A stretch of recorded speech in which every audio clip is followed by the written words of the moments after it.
देश विदेश से यहाँ पर इस कार्यक्रम को देखने पधारे हमारे अतिथिगण, नागरिक सज्जन, माता भगिनी एवं आत्मीय स्वयंसेवक बंधु, इस विजयादशमी को यानी आज के दिन अपने कार्य के 100वें वर्ष में संघ पदार्पण कर रहा है। इसीलिए शायद आज के उत्सव को देखने के लिए समय से पहले ही पर्जन्यराज भी उपस्थित हो गए हैं और इसलिए स्वयंसेवकों को थोड़ी देर खड़ा रहना पड़ा। विशेष महत्व का वर्ष इसलिए भी है, पिछले वर्ष इसी पर्व पर हमने महारानी दुर्गावती जी का स्मरण किया था, उनके गुणों के लिए। ऐसा ही दूसरा एक सच्चरित्र पुण्यश्लोक अहिल्याबाई होलकर, उनकी ये 300वीं जन्म जयंती चल रही है। एक उत्कृष्ट राज्यकर्ता जिसकी शील संपन्नता का आदर्श सबके सामने हो, ऐसे एक महिला अत्यंत विपरीत परिस्थिति में राज्य चलाती है, रणनीति के कौशल का परिचय देती है, अपने राज्यों को संभालती ही है, परंतु अखिल भारतीय दृष्टि होने के कारण सारे देश में धर्म संस्कृति का उत्थान हो, इस दृष्टि से जगह जगह मंदिर बनवाती है, घाट बनवाती है, धर्मशालाओं का पुनरुज्जीवन करती है और इस प्रकार संस्कृति संरक्षण में, धर्म संरक्षण में स्वयं निस्पृह रह के अपने लिए कुछ न करते हुए और एक आदर्श उपस्थित करती है राज्यकर्ता का भी और भारतीय नारी के कर्तृत्व का एक फिर प्रतीक ऐसा उनके जीवन के निमित्त हमारे सामने खड़ा होता है, उनका हम स्मरण करते हैं।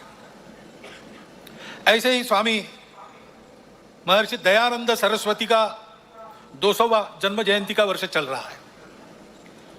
हम जानते हैं कि लंबी गुलामी के बाद भारत का जो पुनरुत्थान शुरू हुआ, उस पुनरुत्थान के पीछे जो शक्तियां थी, उनमें से एक स्वामी दयानंद सरस्वती है। लोगों में सही धर्म क्या है, उसका सत्य प्रकाश उनके बुद्धि में जाए, अपने मूल को समझकर काल सुसंगत धर्म का आचरण वो करे और अपने लिए स्वतंत्रता प्राप्त कर ले। इसलिए जनों की जागृति का एक महाप्रयास उन्होंने किया।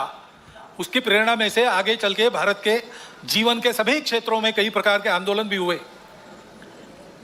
ऐसा एक पुण्य चरित्र, उनके भी स्मरण का आज वर्ष है। स्वतंत्र देश होना है, देश वैभव संपन्न होना है, तो प्रजा में चारित्र्य चाहिए। अभी अध्यक्ष महोदय जी ने जिस दैवी गुण संपद का उल्लेख किया, अभयम सत्व संशुद्धि, वही है व्यक्तिगत और सामाजिक चारित्र्य, राष्ट्रीय चारित्र्य, जिनके बलबूते देश बड़ा होता है। पाबना में, आज के बांग्लादेश में, उस समय के पूर्व बंगाल में जन्मे श्री श्री अनुकूल चंद्र ठाकुर होम्योपैथी के डॉक्टर थे, आध्यात्मिक साधक थे। उनके माता से ही उनको दीक्षा मिली थी, तो उनके व्यक्तित्व से आकर्षित होकर लोग उनको आकर मिलते थे, अपनी व्यक्तिगत कठिनाइयां बताते थे, उनके हल पर उनसे चर्चा होती थी। इसी का आगे एक सत्संग आंदोलन बन गया और 1925 में उस आंदोलन का भी विधिवत पंजीयन हुआ। उस आंदोलन का मुख्यालय आजकल देवघर में है। उनकी भी शताब्दी इस वर्ष 2025 में चलेगी और हम जानते हैं भगवान बिरसा मुंडा के जन्म के 150 वर्ष हो गए। विदेशी वर्चस्व के विरुद्ध, शोषण के विरुद्ध वनवासी समाज में, आदिवासी समाज में बहुत जागृति जिन्होंने की, केवल भाषण देकर नहीं, अपने जीवन को यज्ञ में अर्पण कर दिया और ऐसा उपदेश दिया और ऐसा आचरण हमारे सामने रखा कि हमारे जनजातीय बंधुओं के अस्मिता को, अस्तित्व को, स्वतंत्र भारत में सशक्त होकर अपने योगदान करने को एक पुष्ट वैचारिक और व्यावहारिक आधार उसके कारण प्राप्त हुआ। उनका भी 150वां जन्म जयंती का वर्ष चल रहा है। स्मरण करने का कारण ऐसा है कि ये लोग हमारे सामने मूर्तिमंत उदाहरण है जैसा हमको होना चाहिए। व्यक्तिगत और राष्ट्रीय चारित्र्य इन्होंने जो किया उसका हमको लाभ हो रहा है, ये बात अलग है। परंतु वो लोग कैसे थे, अलग अलग समय में अलग अलग कार्य क्षेत्रों में उन्होंने काम किया, परंतु सबकी समान बातें कुछ थी। इन सब लोगों ने प्रामाणिकता से, निस्वार्थ बुद्धि से देश हित में, समाज हित में, संस्कृति और धर्म के हित में ही काम किया, अपने लिए कुछ नहीं रखा। निस्पृहता उनका गुण था और निर्भय थे, परिस्थिति की परवाह नहीं की, क्या भुगतना पड़ेगा इसकी कभी चिंता नहीं की। संघर्ष का कर्तव्य उपस्थित हुआ तो पूरे जोर से संघर्ष किया, उसमें आवश्यक जो कठोरता आवश्यक है उस कठोरता का भी वर्ण किया। लेकिन ऐसा होने के बाद भी वो किसी के द्वेष्टा नहीं बने, उन्होंने अपने मन में किसी के प्रति कोई शत्रुता नहीं रखी, सबके प्रति निर्वैर भाव से अपना कर्तव्य वो करते थे। और इसलिए उज्ज्वलशील संपन्न उनका यह जीवन सज्जनों के लिए आधार बना, दुर्जनों को उनके कर्तृत्व की धाक बनी। इस प्रकार की समाज में शक्ति जब खड़ी हो जाती है तब फिर समाज का उत्थान होता है, देश का उत्थान होता है, बाकी सब सहायक बनता है। ऐसे व्यक्तिगत और राष्ट्रीय चरित्र की आवश्यकता आज की परिस्थिति हमको बार बार बता रही है, ये आवश्यक है और उसके आदर्श ये जीवन है। क्योंकि परिस्थिति हमेशा चुनौतियां तो रहती ही है, अच्छा भी रहता है, दुनिया की हो, देश की परिस्थिति हो। अभी वैज्ञानिक प्रगति का वर्णन करते समय आपने बताया भविष्य के लिए तैयार होना है, और भविष्य इस तकनीकी के कारण कई प्रकार की नई सुविधाएं लेके आएगा। आज तक विज्ञान कई प्रकार की सुविधाएं लेकर आया है, तो मनुष्य जीवन भौतिक दृष्टि से पहले से सुखी है। परंतु हम देखते हैं कि इतने प्रगत सुखी मानव समाज में अपने स्वार्थ और अहंकार के कारण कैसे कैसे संघर्ष चलते हैं। इस्राएल के साथ हमास का जो युद्ध छिड़ा वो अब कितना व्यापक होगा और उसकी आग में कौन कौन झुलसेंगे और दुनिया पर इससे कौन सा संकट आएगा, इसकी चिंता सबको लगी है। तो परिस्थिति के दोनों पहलू होते हैं। अपने देश का जब विचार करते तब भी अपना देश आगे बढ़ रहा है, टेक्नोलॉजी के क्षेत्र में, शिक्षा के क्षेत्र में। अतिथि महोदय ने वर्णन कर दिया है, बहुत नपे तुले शब्दों में पूरा चित्र आपके सामने आया है। ऐसे सब क्षेत्रों में भारत आगे बढ़ रहा है, समाज की समझदारी भी धीरे धीरे बन रही है। उसके परिणाम स्वरूप हम ऐसा देखते हैं कि जम्मू कश्मीर के चुनाव भी शांतिपूर्ण ढंग से संपन्न हो गए। इसका ही परिणाम हम देखते हैं सारे दुनिया में भारत की साख बढ़ी है, प्रतिष्ठा बढ़ी है। वसुधैव कुटुंबकम का हमारा विचार सबको स्वीकार्य है। हमारा योग सारी दुनिया में एक फैशन बनते जा रहा है, लेकिन केवल फैशन नहीं बन रहा है, उसका जो शास्त्र है, उसकी जो परिणाम है, उसको भी दुनिया स्वीकार कर रही है। पर्यावरण के बारे में हमारी अपनी जो दृष्टि है वो आज सारी दुनिया में स्वीकार्य है। भारत की प्रतिष्ठा बढ़ी है, भारत का सामरिक बल बना है, कई मामलों में देश आगे जा रहा है। और आगे ले जाने का प्रयास शासन के द्वारा, प्रशासन के द्वारा, देश के युवकों के द्वारा, वैज्ञानिकों के द्वारा, किसानों के द्वारा, जवानों के द्वारा, सबके द्वारा हो रहा है। विशेषकर युवा पीढ़ी में हम देखते हैं कि स्व के गौरव की भावना बढ़ रही है। अपने देश के भविष्य के लिए बहुत अच्छे लक्षण हैं और ये चलते रहेंगे। ऐसा नहीं है कि ये किसी तात्कालिक समय के वैशिष्ट्य के नाते खड़े हैं। ये करवट बदली है भारत के समाज में और समाज आगे बढ़ेगा, देश को आगे ले जाएगा, इसका पूर्ण विश्वास है। परंतु जीवन का मार्ग कभी निष्कंटक नहीं होता और इसलिए कुछ चुनौतियां भी सामने है। विजयादशमी के भाषण में इन दोनों बातों की चर्चा होती है, परंतु चूंकि देश की आगे कुछ चलती रहेगी ये विश्वास है, उस तरफ देश ने रुख कर लिया है और देश आगे ही बढ़ेगा। उसकी चर्चा इस भाषण में आज मैं कम करने वाला हूं। एक चुनौती ऐसी ध्यान में आती है जिसका विचार हम सबको करना चाहिए, क्योंकि वो केवल हमारे सामने यानी संघ के सामने चुनौती नहीं है, केवल हिंदू समाज के सामने नहीं है, केवल भारतवर्ष के भी सामने नहीं है, पूरे दुनिया में वो चुनौती उठ रही है। उसको हमको समझना होगा, क्योंकि बहुत मायावी रूप धारण करके वह चुनौती आगे चलती है।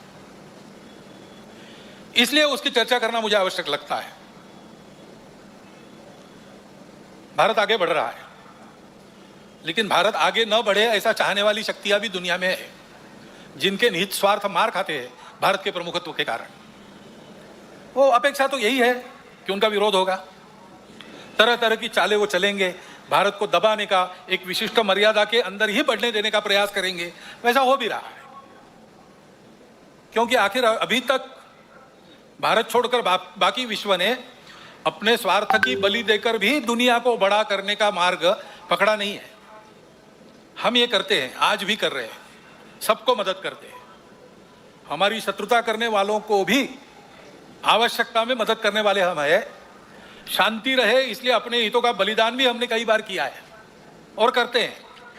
ऐसा स्वभाव दुनिया में नहीं है, और इसलिए भारत आगे बढ़ रहा है या कोई भी देश आगे बढ़ रहा है, कल चल के हमारा स्पर्धक बनेगा ऐसा डर जिनको लगता है, वो उस देश में तरह तरह के उत्पाद करने में कम नहीं करते। भाषा तो विश्व बंधुत्व की होती है, परंतु वो वहां तक ही है। अपने निहित स्वार्थ ठीक रहने चाहिए, अपनी सुरक्षा को धक्का नहीं लगना चाहिए। और इसलिए दूसरे देशों में कई प्रकार के उत्पाद खड़े करना, जनतांत्रिक तरीके से वहां कोई सरकार चुन के कारोबार कर रही, उसको नीचे लाना, ऐसा दुनिया में चलते रहता है। ये दुनिया की रीति लगभग बन गई है, जो नहीं बननी चाहिए लेकिन है। अब हमारे पड़ोस में ही बांग्लादेश में क्या हुआ, उसके कुछ तात्कालिक कारण और पहलू है, ये बात ठीक है, लेकिन इतना बड़ा उत्पाद तो उससे नहीं होता। वो कारण, उनकी चर्चा जिनका विषय है वो करे, परंतु दो बातें ध्यान में आती है। पहली बात है कि उस उत्पाद के कारण वहां के हिंदू समाज पर जो अत्याचार बार बार होते हैं, उस परंपरा को फिर से दोहराया गया। पहली बार वहां का हिंदू संगठित होकर अपने बचाव में रास्ते पर आया, इसलिए कुछ बचाव हो गया। परंतु कहीं कोई गड़बड़ हो, दुर्बलों पर अपना गुस्सा निकालने की ये जो कट्टरपन की प्रवृत्ति है, वो प्रवृत्ति जब तक वहां विद्यमान है, तब तक वहां के हिंदू क्या, वहां के सभी अल्पसंख्यक, उनके सर पे खतरे की तलवार लटकी रहेंगी। उनको आवश्यकता है मदद की, विश्व भर के हिंदुओं की, भारत के सरकार की सहायता उनको मिले, ये उनकी आवश्यकता है।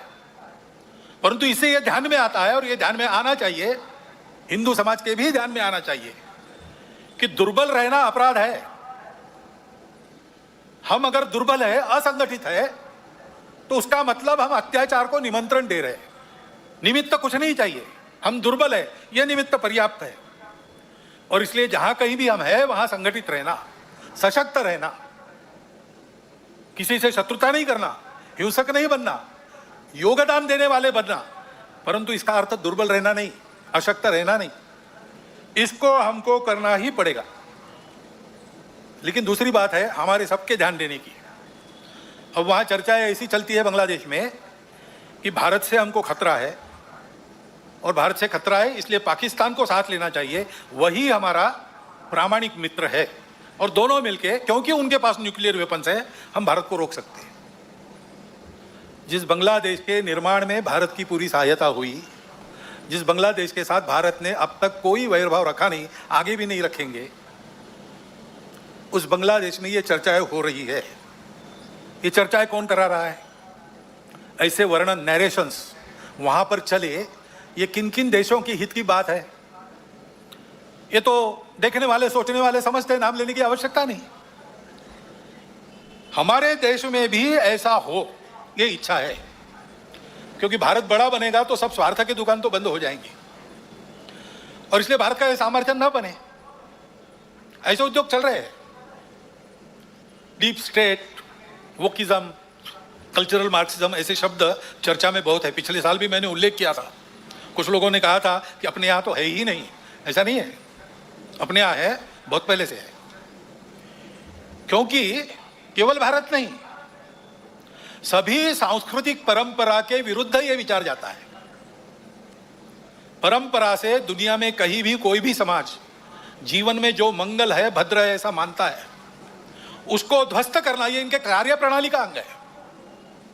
और ये करने के लिए पहला सूत्र उनका होता है इन्वेड द इंस्टीट्यूशंस, संस्थाओं को कब्जे में लो।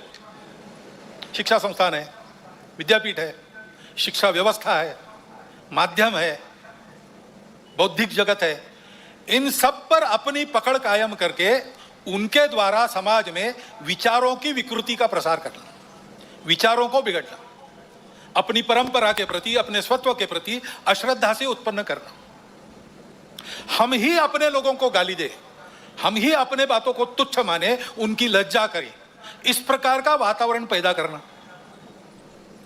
इतना बड़ा समाज है, उसकी कई विविधताएं हैं, उन विविधताओं को अलगाव में परिवर्तित करना नहीं है। वहां कोई जबरदस्ती विविधता आरोपित करके हम विविध है इसलिए हम अलग है, हम विविध है इसलिए हम एक नहीं है, हमारे स्वार्थ अलग है, ऐसा नरेशन देना।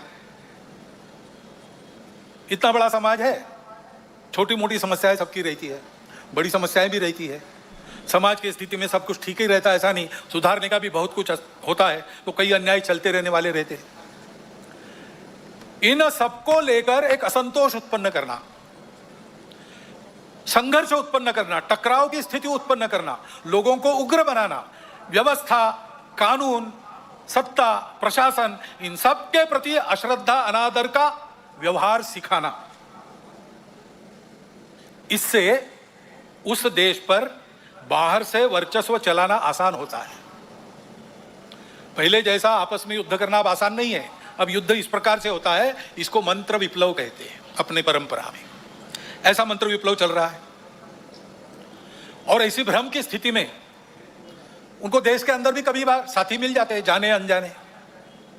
प्रजातांत्रिक देश है अपना, अनेक दल रहेंगे, उनकी स्पर्धा चलेगी, ये प्रजातंत्र की पद्धति है।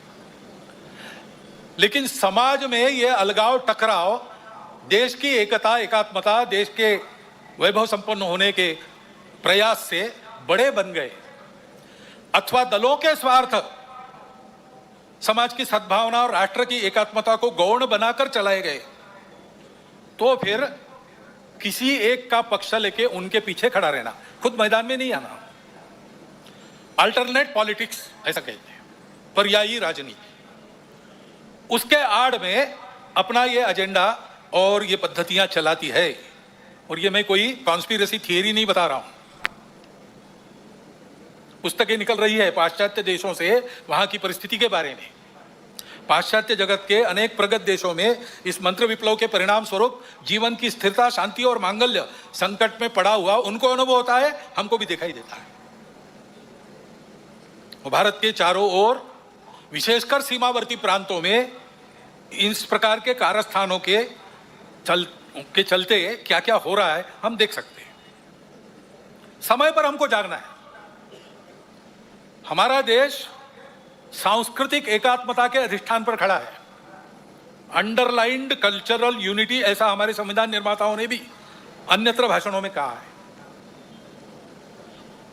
और नैतिक विचारों का, अध्यात्म के सत्य का एक बलशाली अधिष्ठान हमारे समाज की स्थिरता को, आपस के संबंधों को, व्यक्तिगत और राष्ट्रीय व्यवहार को मिला है। इन आधारों को नष्ट करने के कुप्रयासों को समय के पूर्व हमको रोकना पड़ेगा। उसके लिए समाज को प्रयास करने पड़ेंगे।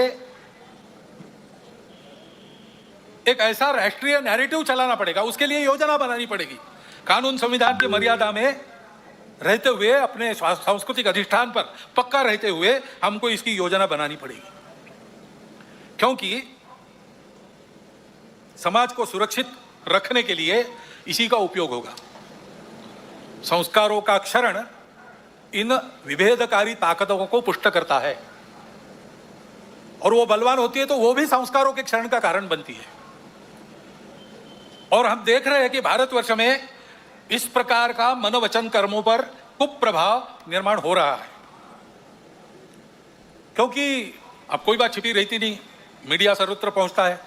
बड़ों के साथ बच्चों के हाथ में भी मोबाइल है। मोबाइल पर वो क्या देख रहे हैं, उनको क्या दिखाया जा रहा है, इस पर कोई नियंत्रण नहीं है। घर में क्या देखना नहीं देखना, इस प्रकार का विवेक नहीं मिल रहा है। ऐसी स्थिति में घर परिवारों में ये नियंत्रण स्थापित करना और अपनी विधि व्यवस्था में भी इसके व्यवस्था के लिए कोई इसके नियंत्रण के लिए कानून बनना, इसकी आवश्यकता है, क्योंकि इन संस्कार भ्रष्टता के कई प्रकार के कुपरिणाम है। ये विवेक न होने के कारण कई जगह नई पीढ़ी नशीली दवाओं की आदतों में खोखली होती चली जा रही है। कहीं पर दिखता है, कहीं पर नहीं दिखता है। कहीं पर ऐसा भी हो गया है कि कोई नशीली दवा जो नहीं लेता उसको पिछड़ा माना जाता है। इस प्रकार का वातावरण भी उत्पन्न हो रहा है। और हम देखते हैं कि हमारे देश की परंपरा क्या है, हमारा देश कैसा है। एक द्रौपदी के वस्त्र को हाथ लगा, महाभारत हो गया। एक सीता का हरण हो गया, रामायण हो गया। यहां पर कैसी घटनाएं घट रही है। अब कलकत्ता में जो हुआ आरजीकर अस्पताल में, लज्जाजनक घटना है, हम सबको कलंकित करने वाली घटना। और ये एक नहीं है, घटनाएं होती है, उसका नियंत्रण वगैरह करना। जैसे वहां खड़े हो गए समाज के सब लोग डॉक्टर लोगों के साथ, घटना होने ही नहीं देना, इसलिए टोकन ना रहना चाहिए, सुरक्षा देनी चाहिए। परंतु होने के बाद भी वहां जिस प्रकार से टालमटाल का प्रयास हुआ, अपराधियों को संरक्षण देने का प्रयास हुआ, ये जो अपसंस्कृति फैली है उसके साथ अपराध और राजनीति का जो गठबंधन हो गया है, उसके ये परिणाम है। हमारी सांस्कृतिक देन है ये दृष्टि जो कहती है मातृवत परदारेश, पराई स्त्री माता समान है, जिनसे प्रबोधन प्राप्त होता है परिवार में, अपने परिवार के जनों से प्राप्त होता है और माध्यमों के द्वारा जाने अनजाने समाज इनसे ग्रहण करता है। वहां यह भान रहना चाहिए कि हम क्या परोस रहे। वहां अगर इसका भान नहीं रहा, इन मूल्यों का तिरस्कार हुआ, उपेक्षा हो गई, तो फिर वो महंगा पड़ेगा। और इसलिए वहां पर इसका भान रहे और मूल्यों का प्रबोधन हो, इसके लिए हमको व्यवस्था करनी पड़ेगी। ये जो परिस्थिति सारी चल रही है उसमें हम देखते हैं कि सारे खतरे संस्कार भ्रष्टता के कारण और आपस में अलगाव की हवा बहती है, उसमें बह जाने के कारण देश में सर्वत्र आप देखिए, सीमा से लगे पंजाब है, जम्मू कश्मीर है, लद्दाख है, समुद्री सीमा पर केरल है, तमिलनाडु है और बिहार से मणिपुर तक पूरा पूर्वांचल है, अस्वस्थ है। मूल कारण यही है, इन प्रदेशों में ये सारी परिस्थिति उपस्थित है। और फिर ये भी हम देखते हैं कि कट्टरपन को उकसाकर उपद्रव किए जाते हैं, ये भी परिस्थिति है। बहुत सारे असंतोष के कारण इतने बड़े समाज में हो सकते हैं। ट्रैफिक जाम हो गया तो वो भी असंतोष का कारण बनता है। असंतोष को व्यक्त करने के रास्ते भी हमारे संविधान ने बताए हैं। प्रजातांत्रिक रीति से हमको जो अच्छा नहीं लगता उसका विरोध हम कर सकते हैं, करना भी चाहिए। अगर अपने को अच्छा नहीं लगता चुप रहो, ऐसा कोई नहीं कह सकता, परंतु उसकी एक पद्धति है, उसका पालन होना चाहिए। उसको ताक पर रखकर कानून संविधान को छोड़ते हुए कहीं किसी ने कुछ किया, पूरे समाज को जिम्मेवार मानकर ये जो उपद्रव होते हैं, इसको असंतोष की जगह गुंडागर्दी करना ज्यादा अच्छा है। ये गुंडागर्दी होती है और कहीं कहीं ये हो जाती है समाज के कट्टर स्वभाव के कारण, अथवा कहीं कहीं इसको कराया जाता है। कभी कभी समाज करता नहीं, उपद्रव करने वाले आके करके चले जाते हैं। पूज्य बाबा साहब आंबेडकर साहब ने इसी के प्रति हमको सचेत किया था। संविधान समिति ने जब संविधान अर्पण किया, संसद में बाबा साहब के 2 भाषण हुए, इसमें एक में उन्होंने उल्लेख किया है इन बातों को, उन्होंने ग्रामर ऑफ अनार्की, अराजकता का व्याकरण कहा है। अब यह इशारा हमको मिल चुका है, हम लेकिन ऐसा करते हैं। अभी गणेश उत्सव के पथराव विसर्जन के जुलूसों पर हुआ, क्यों हुआ? कोई कारण नहीं था। ऐसी बातों का नियंत्रण त्वरित करना प्रशासन का काम है। कहीं करते हैं, कहीं थोड़ी ढिलाई भी दिखती है, परंतु प्रशासन आते तक तो समाज को भुगतना पड़ता है। तो इसलिए समाज को तैयार रहना चाहिए, सावधान रहना चाहिए, तैयार रहना चाहिए। गुंडागर्दी नहीं चलने देनी है। गुंडागर्दी को किसी का सैंक्शन नहीं है और गुंडागर्दी किसी की भी हो वो क्षम्य नहीं है। अपना और अपनों का प्राण और चीज वस्तु इसकी रक्षा करना ये अपना अधिकार है, मूलभूत अधिकार है। बातें प्रशासन को, पुलिस को करनी है, उनको ही करनी देनी चाहिए। उनके आते तक अपने प्राण को बचाना, अपनों के प्राणों को बचाना, ये अपना अधिकार है। उसके लिए समाज को सजग रहना पड़ेगा। सजगता से होगा ही नहीं,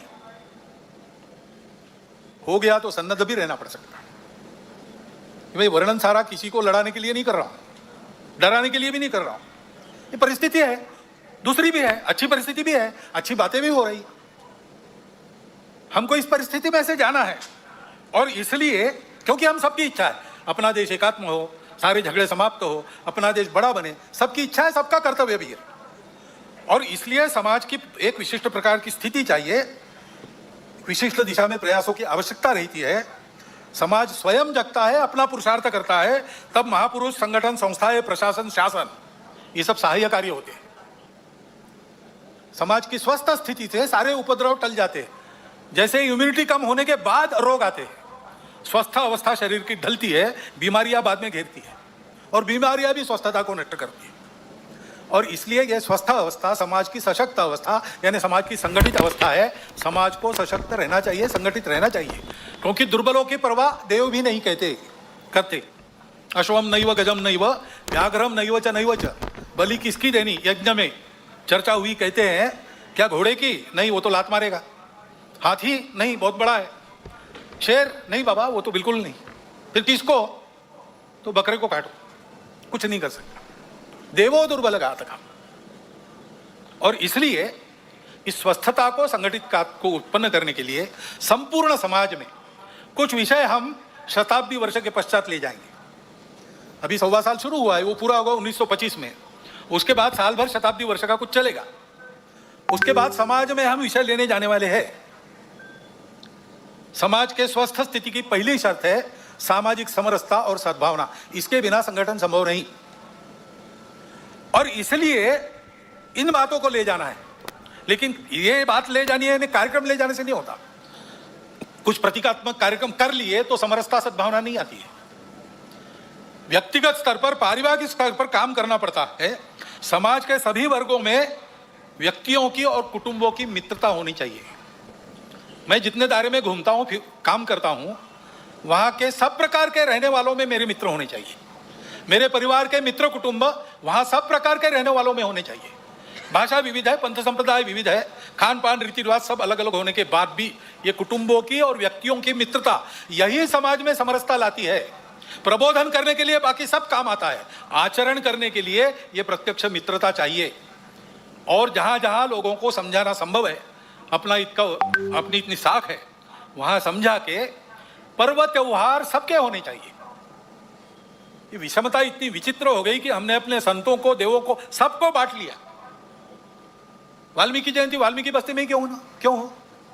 वाल्मीकि ने रामायण तो पूरे हिंदू समाज के लिए लिखा, तो भगवान वाल्मीकि की जयंती सब मिलके मनाए, भगवान रविदास की जयंती सब मिलके मनाए। सारे पर्व त्योहार मिलके पूरा हिंदू समाज करे, सहभागी हो, बाहर से सहभागी हो, अंदर जाकर सहभागी हो। ये सहभागिता चाहिए। और समाज के श्रद्धा के या उपयोग के जो केंद्र होते हैं, मंदिर है, पानी है, स्मशान है, वो सबके लिए खुले चाहिए, ऐसा वातावरण चाहिए। ये हमको करना पड़ेगा। इसको लेकर हम समाज में जाएंगे। अपने समाज में अनेक जाति वर्ग है, उनका अपना अपना नेतृत्व है। उस नेतृत्व के हाथ में संस्थाएं हैं। उन संस्थाओं के द्वारा उन जाति वर्गों का संचालन होता है, अच्छी तरह होता है। ये सब जाति वर्गों के जो मुखिया लोग हैं, वो अगर नीचे खंड स्तर तक, ब्लॉक स्तर पर एकत्रित आए और आपस में बताए कि अपने जाति के उत्थान के लिए उनको समय के हिसाब से ठीक प्रकार का प्रबोधन, क्या क्या खतरे हैं समाज जीवन में, उससे अपने आप को कैसे बचाना, इसके बारे में जानकारी, देश दुनिया में क्या चल रहा है इसकी जानकारी, ये हम अपने समाज में कैसे देते हैं। उनका जीवन अधिक उन्नत हो, अधिक संस्कार वाला हो, भौतिक दृष्टि से सुखी हो, क्या क्या कर रहे हैं, आपस में शेयर करना, बताना। कल्पनाएं मिलती है अन्य लोगों को प्रयास करने के लिए। लेकिन इनके साथ और 2 विषयों की चर्चा करना। अपने अपने जाति वर्ग के लिए हम ये सब कर रहे हैं, बहुत अच्छी बात है, परंतु हम सब मिलकर अपने उस खंड में समाज की कौन सी एक समस्या है जो हम उठाकर अपने बलबूते उसको ठीक कर सकते हैं। पूरे समाज की कोई समस्या, हर 2 महीने बैठते तो 2 महीने में एक कोई समस्या उठाकर उसको ठीक करना, सबने मिलकर तय करना, इसको हम हाथ लगाएंगे, इसको हम ठीक करेंगे। और दूसरा ये तय करना कि हम सब जाति वर्ग यहां रहते हैं, हम मिल रहे हैं, वो हम में जो दुर्बल जाति है उसके लिए हम सब मिलकर क्या कर सकते हैं। ऐसी एक बैठक में मैं था, वह वाल्मीकि बंधु थे, उन्होंने खड़े होकर बताई अपनी समस्या। हमारे बच्चों के लिए विद्यालय नहीं है, सरकारी विद्यालय चलता नहीं है, प्राइवेट विद्यालय हमको पुराता नहीं है, बच्चे कहाँ पढ़े। तो वहाँ राजपूत समाज के लोग बैठे थे, खड़े हो गए, उन्होंने कहा आपकी बस्ती तो हमारी बस्ती को लगकर है। उनका है, बोले हमारा स्कूल है, 20% लोगों को हम लेंगे, बिना फीस के पढ़ाएंगे, और वो काम शुरू हो गया।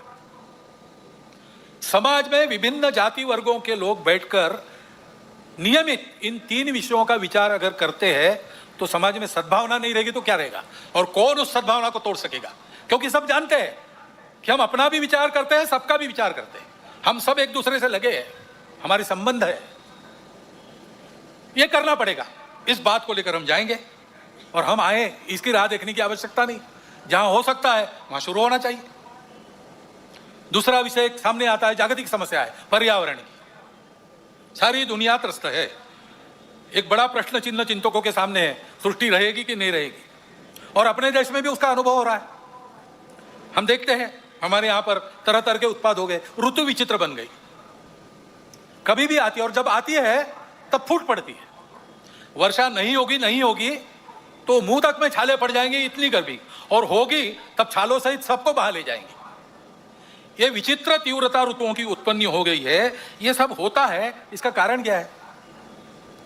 इसका कारण पर्यावरण के बारे में एक अधूरी दृष्टि पर चलना है। अब सारी दुनिया इसको अनुभव कर रही है, और इसलिए उस दृष्टि को बदलने का प्रयास भी सर्वत्र हो रहा है। अपने देश में भी उसकी बात तो हम करते हैं, परंतु उसी दृष्टि को लेकर हम भी चले, दुनिया का अंधा अनुसरण किया, और इसलिए हम देखते हैं हमारे यहां भी वो उत्पाद हो रहे। हमारी जमीन विकृत हो गई, हमारा पानी अशुद्ध हो गया, हमारी वनस्पतियों में केमिकल्स आ गए, उसके कारण बीमारियां बढ़ रही है, ऋतु ऐसे बन गए हैं, जंगल कट गए, हरियाली नष्ट हो गई, नदियां सूख गई, अन्न जल वायु धरती सब विषाक्त हो गए, पर्वत ढलते हैं, भूमि फटती है। पिछले 2 वर्षों के समाचार देखिए। तो इस विचार को बदल के हमको अपने विकास पथ को सही, जो अपना परंपरागत पूर्ण विचार है, जो पर्यावरण के प्रति कृतज्ञता रखता है, मित्रता रखता है, उसके आधार पर कई प्रकार की अपनी पद्धतियां, पर्यावरण को पुष्ट करने वाली पद्धतियां है, मनुष्य जीवन को सुखी ढंग से चलाते हुए। जैसे जैविक कृषि है, 10,000 साल की खेती है हमारे देश में, जमीन अभी भी दे रही, उर्वर है। रासायनिक खेती हुई, 200 साल में भूमि बंजर बन गई। अब कई जगह भूमि को 3-3, 4-4, 10-10 साल विश्राम देना पड़ता है, उसमें तरह तरह के जैविक खाद डालने पड़ते हैं, तब कृषि योग्य बनती है। ऐसी स्थितियां हमारे देश में भी कई हो गया है। हमको अपने विचार के आधार पर अपना विकास पथ बनाना पड़ेगा, और नीति उस प्रकार बनानी पड़ेगी, उसका कोई पर्याय नहीं है। परंतु इसके लिए विचार बनना चाहिए, सारे देश में एक समान वैचारिक भूमिका बनानी पड़ेगी। उस भूमिका का क्रियान्वयन करना है तो देश में इतनी विविधता है, तो क्रियान्वयन की पद्धति विकेंद्रित बनानी पड़ेगी। इसको करने में समय लगेगा, तब तक रुकने की आवश्यकता नहीं। अपने घर से हम प्रारंभ कर सकते हैं। 3 छोटी चीजें करना, पानी बचाओ और पानी का संधारण करो, जल संधारण करना, और कम से कम उपयोग में चलाना, फालतू जाने नहीं देना। दूसरी बात है प्लास्टिक हटाओ, कम से कम सिंगल यूज प्लास्टिक अपने यहां नहीं चलना चाहिए। और तीसरी बात है पेड़ लगाओ, घर में भी हरियाली रखो, आंगन है तो बगीचा करो, पेड़ सब्जी वहां उगाओ। नींबू का पेड़ हो सकता है, सीताफल का पेड़ हो सकता है, छोटी मोटी सब्जियां हो सकती है, पालक मेथी ये सब हो सकता है, छोटे से आंगन में भी हो सकता है, गमलों में भी वो खेती हो सकती है, छत पर भी खेती हो सकती है। घर की हरियाली बढ़ाओ, और अपने गांव की, शहर की, मोहल्ले की हरियाली बनाने के लिए वृक्षारोपण करो। और कोई भी वृक्ष मत लगाओ, परंपरा से उस आबो हवा में मनुष्य जीवन को जो धारण करते हैं, ऐसे वृक्षों का ज्ञान अपने यहाँ है, वो लगाओ।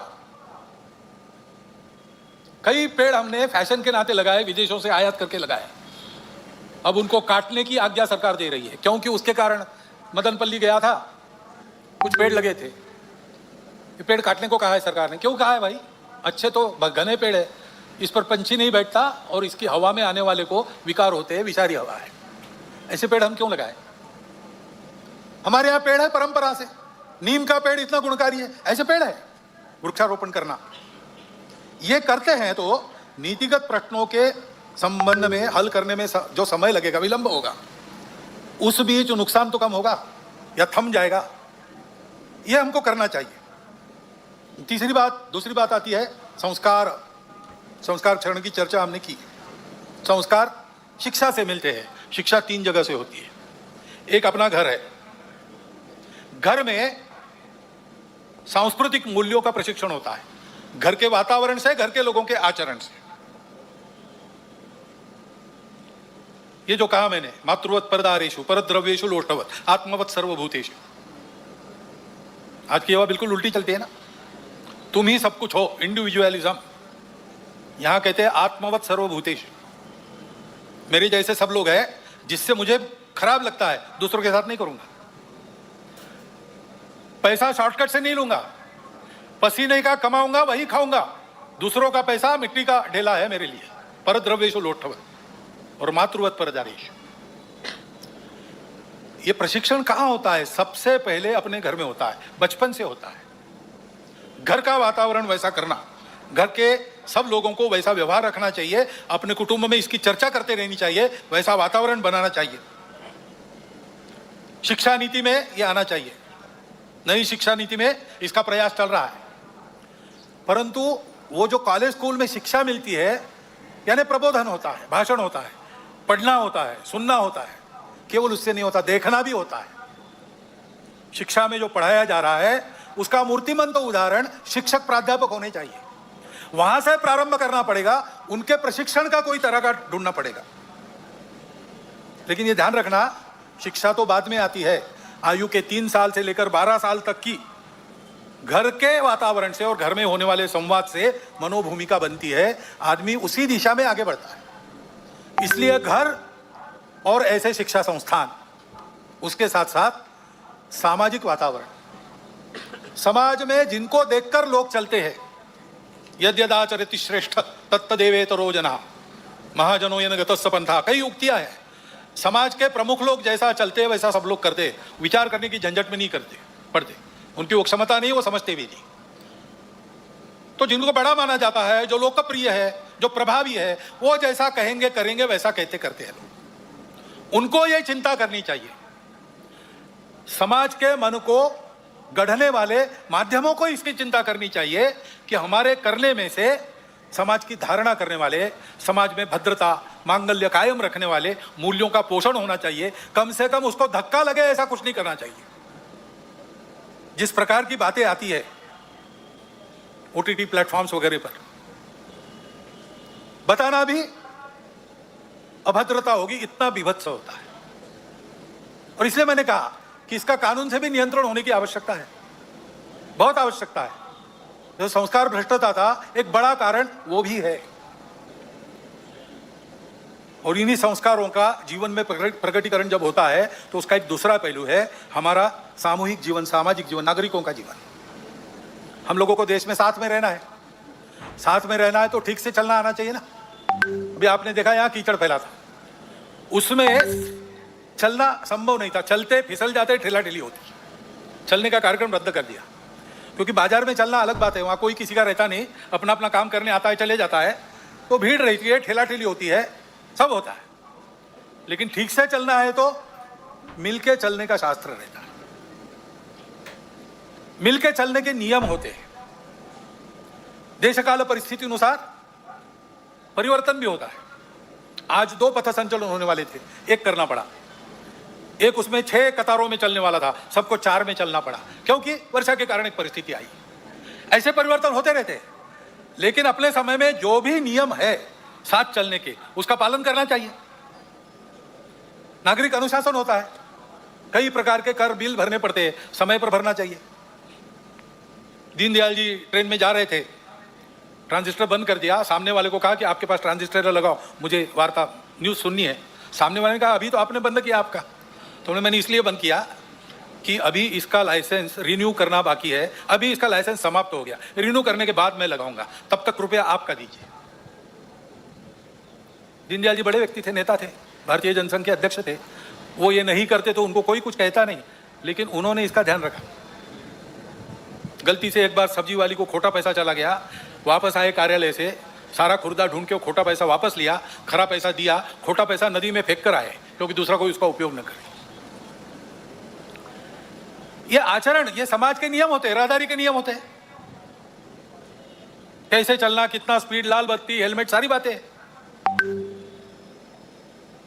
इन सबका ठीक से पालन होना चाहिए, श्रद्धापूर्वक पालन होना चाहिए, अक्षरशः और भाव ध्यान में रखकर भी। और ऐसे ही अपने पूरे देश को एक चलने का अपना अनुशासन है, अपना संविधान। वो संविधान हम सब लोगों ने अपने लिए धारण किया है। संविधान की प्रस्तावना में पहला वाक्य है, हम भारत के लोग अपने आप को इस संविधान को अर्पण करते हैं। इस भाव के ध्यान में रखना। वो संविधान अपने देश के चलने का अनुशासन है, उस अनुशासन का भी पालन होना चाहिए। और इसलिए उस संविधान के 4 प्रकरण विशेष महत्वपूर्ण है। सबको उसका प्रबोधन मिलना चाहिए, सब में उसकी चर्चा होनी चाहिए। एक तो संविधान की प्रस्तावना है, दूसरा संविधान में मार्गदर्शक तत्व है, संविधान में मूलभूत कर्तव्य है और संविधान में मूलभूत अधिकार है। सामान्य लोगों को भी इसकी जानकारी मिलनी चाहिए, उसके प्रबोधन की व्यवस्था होनी चाहिए। घर में से, स्वभाव में से हमको मिलजुल कर चलने की कला मिलती है, वो मिलनी चाहिए। वो पारस्परिक व्यवहार का अनुशासन, परस्पर व्यवहार में मांगल्य, सद्भावना, भद्रता और सामाजिक व्यवहार में देशभक्ति और समाज के प्रति आत्मीयता के साथ कानून, संविधान का निर्दोष पालन, ये सब मिला के व्यक्तिगत और राष्ट्रीय चारित्र्य बनता है। देश की सुरक्षा, एकात्मता, अखंडता व विकास के लिए यही 2 पहलुओं महत्वपूर्ण है। इनका त्रुटिविहीन और संपूर्ण होना आवश्यक है। इसलिए सजगता और सातत्य के साथ इसकी आदत लगानी चाहिए। आदत की बात है, समझते सब है, करने की आदत जो पड़ी है उसको बदलने की बात है। इसलिए हमेशा सतर्क रखते, एक एक कदम पर इसमें, इस चौखट में मैं ठीक चल रहा हूं कि नहीं, ये देखना चाहिए। और ये आचरण सतत ऐसे होता है, उसकी प्रेरणा है स्व की प्रेरणा। स्वदेशी हम कहते हैं। ये स्व क्या है? अध्यक्ष जी ने बोली कि हम कौन है, कहां से आए, कहां जाना है। इसके आधार पर हमारे पूर्वजों ने एक सत्य को प्राप्त किया। उस सत्य के आधार पर हमारे कुछ मूल्य बने, जिनको धर्म कहते हैं। सत्य, करुणा, शुचिता, तपस, इस चौखट में जो बैठता है वो धर्म है। धर्म भारत का स्व है, रिलीजन नहीं। रिलीजन अनेक है, सब रिलीजन के पीछे जो रिलीजन है, उसके पीछे जो आध्यात्मिकता है, religion on the top of religion ऐसा कहते हैं, वो धर्म, वो भारत का प्राण है, वो हमारी प्रेरणा है। उसके कारण हमारा इतिहास बना है, उसके लिए हमारे बलिदान हुए। देखिए अपना पूरा इतिहास, आपको पता चलेगा कि भारतवर्ष में जो कर्तृत्व हुआ है वो धर्म के कारण हुआ है। भारतवर्ष में जो संघर्ष हुआ है वो भी धर्म के लिए हुआ है। उसको ध्यान में रखना, उसकी पहचान, स्पष्ट स्वरूप ध्यान में आना चाहिए।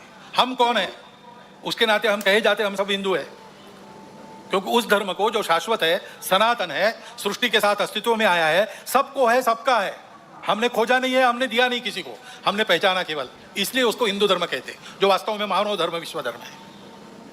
वो हमारा स्वत्व है। उस स्वत्व के आधार पर चलना, छोटे छोटे व्यवहार भी उसके आधार पर करते हैं। उसके गौरव के कारण स्वाभिमान उत्पन्न होता है, और स्वाभिमान हमको बल देता है आगे बढ़ने का।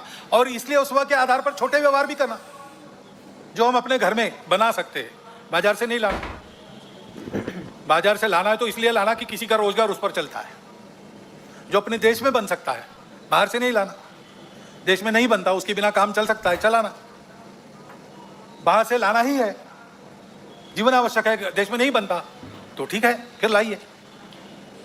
देश का जो व्यापार चले, अंतर्राष्ट्रीय व्यापार में तो माल देना भी पड़ता है, माल लेना भी पड़ता है, वहां तो चलेगा, लेकिन वहां अपनी आवश्यकता के अनुसार अपनी शर्तों पर हम खरीदेंगे। सौदा पटेगा तब लेंगे, दबाव में नहीं करेंगे। अपने घर के अंदर अपनी भाषा बोलेंगे, घर के अंदर भाषा, भूषा, भजन, भोजन अपना होना चाहिए। भ्रमण करने के लिए जाते, सारी दुनिया में जाइए, कोई बात नहीं, अपने देश के भी स्थान देखिए, प्रेरक स्थान है, और अपने देशवासियों की स्थिति बताने वाले स्थान है। जाइए वनों में, अपने वनवासी बंधु कैसे रहते हैं, झुग्गी झोपड़ियों में जाइए, वहां कैसे जिया जाता है। प्रेरक स्थानों पर जाइए, किले देखिए, चित्तौड़ का गढ़ देखिए, रायगढ़ देखिए, ये भी जाने के स्थान है। भ्रमण वैसा होना चाहिए और अपना भवन भी वैसा होना चाहिए। ये स्वदेशी का व्यवहार है, उसको आग्रह पूर्वक करना। ये 5 बातें लेके स्वयंसेवक समाज में जाने का विचार कर रहे हैं। समरसता, सद्भावना, पर्यावरण, कुटुंब प्रबोधन, स्वदेशी और नागरिक अनुशासन। और एक बात है जिसको हम सब ने ध्यान में रखने की आवश्यकता है, मन वचन कर्म का विवेक चाहिए। राष्ट्रीय चारित्र का वो एक महत्वपूर्ण पहलू है। अपना देश विविध प्रकार का है और विविध स्थितियों में लोग हैं, इसलिए कोई एक बात देश में होती है वो सबके लिए अच्छी लगेगी इसकी गारंटी नहीं है।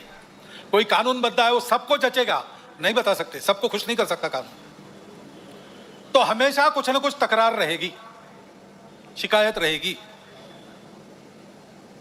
विविधताएं हैं, ये विविधताएं अलगाव नहीं है, विशिष्टता है। सृष्टि विविध है, सृष्टि की विशिष्टता हमारे देश में भी है। ऐसी बातों को लेकर आपस में लड़ पड़ना ठीक नहीं है। हम संवेदनशील रहते हैं इन सब बातों के प्रति, ठीक भी है, लेकिन उस संवेदनशीलता को प्रकट करने का मार्ग संयम का होता है, असंयम का नहीं होता। कानून और व्यवस्था को धता बताकर अवैध या हिंसात्मक मार्ग से उपद्रव खड़े करना, किसी ने किया पूरे वर्ग को जिम्मेवार मानना, यह गलत है, किसी के लिए यह विहित भी नहीं है। सहिष्णुता, सद्भावना भारत की परंपरा है। असहिष्णुता और दुर्भावना भारत विरोधी और मानव विरोधी दुर्गुण है। इसलिए क्षोभ कितना भी हो, असंयम से बचना चाहिए। मन, वाणी और कृति से किसी की श्रद्धा का, श्रद्धास्पद स्थान का, महापुरुष का, ग्रंथों का, अवतारों का, संतों का अपमान न हो, इसका ध्यान स्वयं के व्यवहार में रखना चाहिए। और अन्य किसी से ऐसा हो गया तो भी स्वयं पर नियंत्रण रखकर ही चलना चाहिए। असंयम के बदले असंयम से संयम निर्माण नहीं होता, बैर से बैर की शांति होती नहीं। संयत व्यवहार करना सीखे, क्योंकि सब बातों के परे, सब बातों के ऊपर महत्व समाज की एकात्मता, सद्भाव और सद्व्यवहार का है। यह किसी भी काल में किसी भी राष्ट्र के लिए परम सत्य है तथा मनुष्यों के सुखी अस्तित्व तथा सहजीवन का एकमात्र उपाय है। और ऐसे चलना है तो शक्ति चाहिए, क्योंकि दुर्बल धर्म का वहन नहीं कर सकते। नायम आत्मा बलहीने न लभ्या, अध्यात्म की साधना बलहीनों को नहीं पट्टी। ये सारा करना है तो दुनिया में तरह तरह की परिस्थिति है, सशक्त समाज इसको कर सकता है। जो नहीं करते वो अपने आप को कितना भी बलवान बताते होंगे, कुछ दुर्बलता उनके अंदर छिपी है। और इसलिए दुनिया की रीति है, सत्य भी है अपना, दुनिया शक्ति देखती है उसके पीछे की, उसको स्वीकार करती है। बलहीनों को नहीं पूछता, बलवानों को विश्व पूजता। जब भारतवर्ष गिनने लायक बल नहीं रखता था तो हमारे कितने अपमान होते थे, हमारे लोगों को कैसे निकाला जाता था। अब भारतवर्ष की शक्ति बढ़ गई है तो मान भी बढ़ गया है, भारतवर्ष के नागरिकों की प्रतिष्ठा भी बढ़ गई है। भारतवर्ष जितना बड़ा बनेगा उतना उसकी बातें स्वीकार होगी, उसकी बातें सत्य है, सबके लिए है, सद्भावना परिपूर्ण है, परंतु उसका स्वीकार होना है तो शक्ति संपन्न बनना पड़ेगा। ये आज की जगत की रीति है। इसलिए शक्ति की साधना, दुर्बल नहीं रहना, शारीरिक, मानसिक, बौद्धिक सब प्रकार का बल चाहिए, संगठित समाज का बल चाहिए, उसी की साधना राष्ट्रीय स्वयंसेवक संघ करता है। परंतु शक्ति को दिशा चाहिए, दिशाहीनों की शक्ति उपद्रव करती है, और इसलिए राष्ट्रीय स्वयंसेवक संघ में बल के साथ शील की साधना होती है। शील संपन्न शक्ति विश्व में सद्भावना और शांति का आधार बनती है। साधना ही मुक्ति का शुभ द्वार है, शक्ति ही तो शांति का आधार है, लेकिन ये शक्ति शील संपन्न होनी चाहिए। इसलिए प्रार्थना आपने सुनी, अजय्यांच विश्वस्य देश शक्ति में, अजय्य शक्ति जिसको कोई परास्त न कर सकते, ऐसा ही है। लेकिन तुरंत कहा सुशीलम जगत ये न नम्रम भवेत, ऐसा शील चाहिए जिसके सामने आदर पूर्वक सारा जगत नम्र हो। भारत में ये जो चुनौती है सारे विश्व पर जो है, संपूर्ण विश्व का, विश्व की व्यवस्था मांगल्य नष्ट करके अपने स्वार्थी दाव की पकड़ में विश्व को रखना चाहने वाले लोग जो कर रहे हैं और अपने स्वार्थ के लिए उनको साथ दे रहे हैं, वो चुनौतियां उपस्थित करेंगे। उसमें से हमको आगे बढ़ना है निर्भय निर्वैर होकर। इसलिए शील संपन्न व्यवहार के साथ शक्ति साधना महत्वपूर्ण है। आज का पर्व भी ऐसा ही है। देवों ने सब ने अपनी अपनी शक्तियां एकत्रित कर दी, नवरात्र जागरण किया उसके लिए। उसमें से चिन्मयी जगदम्बा प्रकट हुई और उसके प्रकट होने से असुरों का निर्दालन हो गया, सज्जनों का कल्याण हो गया और विश्व का कल्याण हुआ। इस विश्व मंगल साधना के मौन पुजारी के नाते संग लगा है। सबको यही साधना अपने परम पवित्र मातृभूमि को परम वैभव संपन्न बनाने की शक्ति व सफलता प्रदान करेगी। और इस साधना को देखकर दुनिया के बाकी देश भी इसी प्रकार की साधना उनके संदर्भ में उनके देश में करेंगे और सब ऐसे हो जाएंगे। विश्व के जीवन में अपने देश को सामर्थ्य संपन्न वैभव संपन्न बनाकर सब देश विश्व में योगदान करेंगे। यह स्थिति इसी रास्ते से आएगी। ऐसी यह साधना है, सुख शांति सद्भावना युक्त विश्व को बनाने की साधना करने वाला, भारत बनाने की यह साधना है। इस साधना में आप सबको मैं निमंत्रित करता हूं और इन पंक्तियों के साथ अपने वाणी को विराम देता हूं। हिंदू भूमि का कण कण होकर शक्ति का अवतार उठे, जल थल से अंबर से फिर अब हिंदू की जय जयकार उठे, जगत जननी का जय जयकार उठे। भारत माता की जय।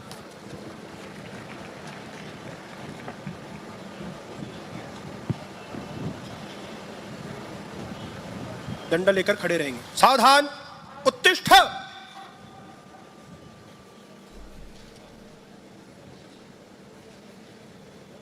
आक्रमण। ध्वजावतरण के वक्त सभी उपस्थित नागरिक तथा माता भगिनी अपने अपने स्थान पर खड़े रहेंगे।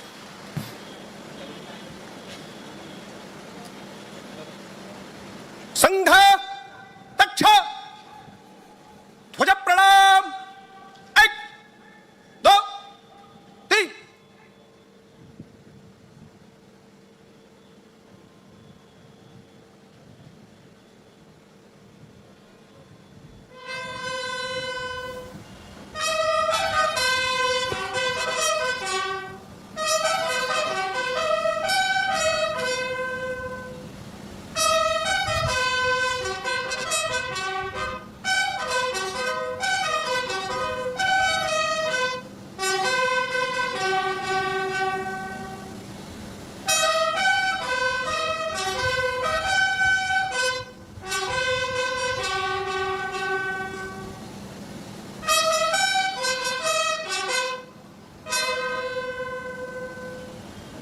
संघ